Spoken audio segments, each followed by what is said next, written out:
من الشیطان الرجیم بسم اللہ الرحمن الرحیم۔ ابھی موجودہ صورتحال میں ہر ایک بندہ ورلڈ وار 3 کی بات کر رہا ہے، ایک جنگ عظیم سوم کی، کہ جو میرے نقطہ نظر سے ابھی نہیں ہونے جا رہی ہے۔ ایک میرے خیال میں قبل اس وقت ہوگا اس بارے میں کچھ کہنا، تو اس حوالے سے میں نے چاہا کہ آج اپنے پوائنٹ آف ویو میں رکھوں۔ سب سے پہلے میں ایک بات واضح کروں کہ یہاں پر ہم کو مسلکی اور مذہبی اعتبار سے ہٹ کر سوچنا ہے۔ بیسیکلی یہ جنگ کیا ہے؟ یہ جنگ جغرافیائی اعتبار سے خود کی حفاظت کرنے کے حوالے سے بہت اہم ہے۔ اگر ہم ایران کا جو جغرافیہ ہے وہ دیکھیں تو یہ دیکھنے میں ملے گا کہ اس میں امریکہ نے ہمیشہ انفلوئنس کریٹ کرنے کی کوشش کی ہے بعد از انقلاب اسلامی۔ اس میں کیا ہوتا ہے، کبھی وہ عراق میں داخل ہوتا ہے، کبھی وہ شام میں داخل ہوتا ہے، کبھی وہ داعش کی حمایت کرتا ہے، کبھی وہ داعش کی مخالفت کرتا ہے، کبھی انڈائریکٹلی حمایت کرتا ہے تو کبھی انڈائریکٹلی مخالفت کرتا ہے۔ تو اس نے کبھی افغانستان میں اس کا رد عمل دیکھا جا سکتا ہے۔ تو ایران کا جو ارد گرد ہے یہ سارا ہمیشہ سے اس گھیراؤ میں رہا ہے کہ جہاں پر امریکہ کی دخل اندازی رہی ہے۔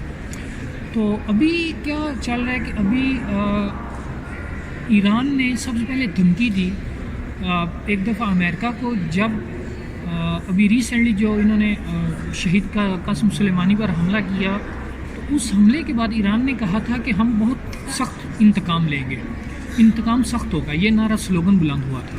لیکن وہ سخت انتقام نہیں ہو پایا نا میری نظر میں، کیونکہ سخت انتقام کیا تھا، عراق میں ایک ایئر بیس کو نشانہ بنایا گیا جس میں امریکن فوجی مارے گئے، اور اس سے زیادہ میرے خیال میں کوئی رد عمل نہیں آیا، شاید ان کا ایک سپہ سالار بھی مارا گیا۔ اس کے بعد کیا ہوا کہ ایران کی طرف سے مزید الفاظ کی گولہ باری جاری رہی، لیکن عملی طور پر کوئی ایسا کام نہیں کیا گیا کہ جس کو ہم انتقام بول سکیں۔ اچھا، اب اس کے بعد کیا ہوا؟ اس کے بعد ایک عرصہ گزرا، اچانک حماس نے، جب ہر چیز پرامن تھی، حماس نے اچانک سے راکٹ فائر کر دیے اسرائیل پر۔ اس کے بعد کیا ہوا؟ راکٹ فائر کرنے کے بعد جنگ کچھ دن نہیں، بہت زیادہ دن چلتی رہی۔ 130 سے زیادہ دن گزر چکے ہیں اس عمل کو، کہ جو ابھی تک غزہ پر بمباری کی جا رہی ہے، جو کہ نتیجہ ہے حماس کے اس حملے کا کہ جو حماس نے راکٹ لانچ کر کے کیا۔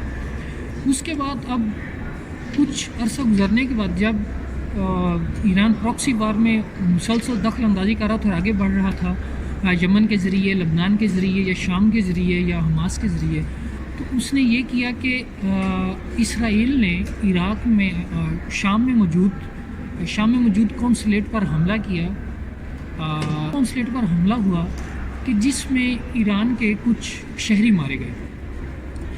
اس کے بعد ایران نے ایک بیان دیا تھا کہ ہم انتقام لیں گے، دوبارہ سے انتقام کی آواز بلند ہوئی۔ اس وقت میں یہی توقع کر رہا تھا کہ جس طرح ایران نے قاسم سلیمانی کی دفعہ رد عمل دکھایا تھا، اس دفعہ بھی شاید اسی طرح کا ہی رد عمل دکھائیں گے، لیکن میری توقع سے بالا تر ایران نے کئی سو ڈرون اور بیلسٹک میزائل اسرائیل کی طرف روانہ کر دیے۔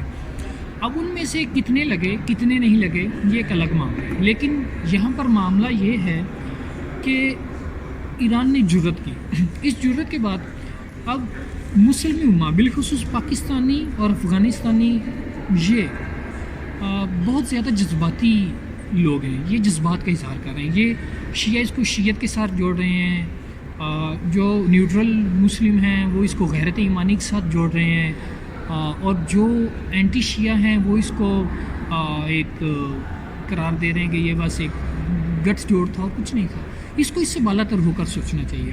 یہ ایک پیور پولیٹیکل اسٹریٹجی تھی جس کی بنیاد پر انہوں نے حملہ کیا، جس میں انہوں نے شہری علاقوں کو نشانہ نہیں بنایا، بلکہ اس ایئر بیس کو نشانہ بنایا جہاں سے ایران کے اوپر اٹیک کیا گیا۔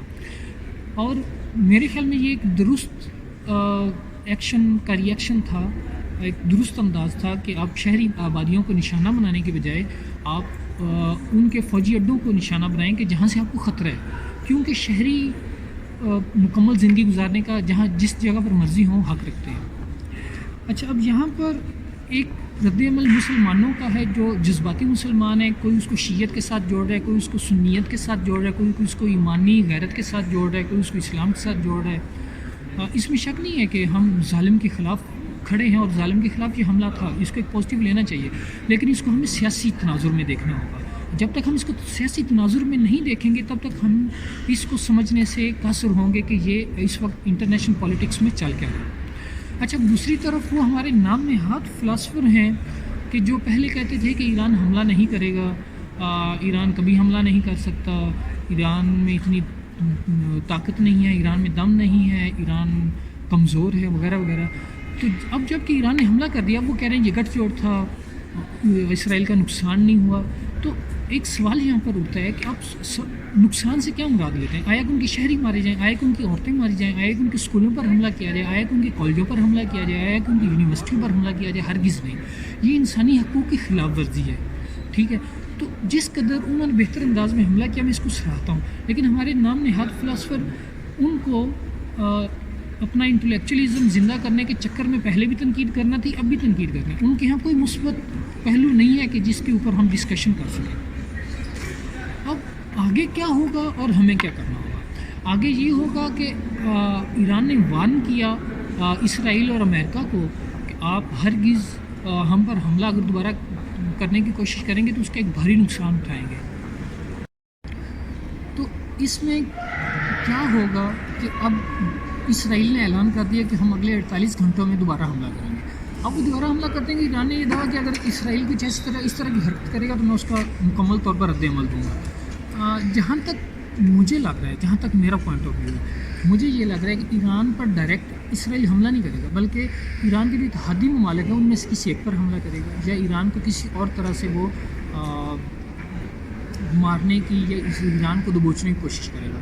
لیکن اس صورتحال میں اب اسرائیل پر بھی واضح ہے، پوری دنیا پر یہ واضح ہے کہ ایران اب اس طرح پیچھے نہیں ہٹے گا اگر اس پر حملہ ہوا۔ تو اس وجہ سے امریکہ نے بھی یہ بیان دیا ہے کہ اگر اسرائیل اس طرح کی حرکت کرتا ہے ہم اس کی حمایت نہیں کریں گے۔